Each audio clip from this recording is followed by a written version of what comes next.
something that can be quite frustrating is the rather inconsistent way in which the terrorist label is applied in the United States. We will hunt down terrorists who threaten our country wherever they are. So let's play a game.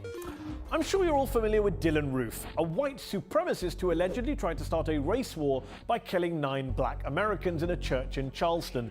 But he wasn't labeled as a terrorist by the mainstream media or by the FBI. Pakistani-American Jubair Ahmed, on the other hand, was sentenced to 12 years in prison in 2012 for making a YouTube video on behalf of the Pakistani militant group Lashkar-e-Taiba. 9 people killed versus YouTube video. Okay, what about Jared Loughner, the man who in 2011 shot Arizona Congresswoman Gabby Giffords and killed 6 other people? Here is an anti-government activist who tried to kill a congresswoman, but he's not a terrorist apparently. He was charged only with murder and attempted murder.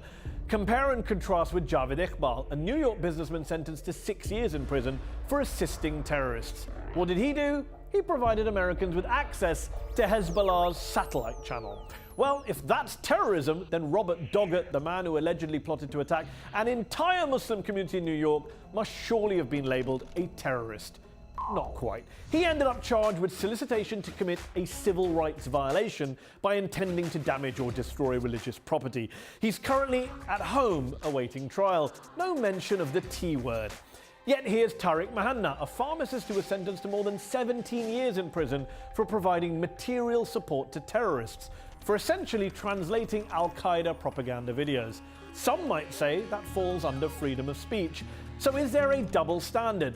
Not if you're Fox News. Not all Muslims are terrorists, but all terrorists are Muslim. But hold on, a recent study found that since 9/11, far-right extremists have killed almost twice as many Americans in the US as Muslim extremists.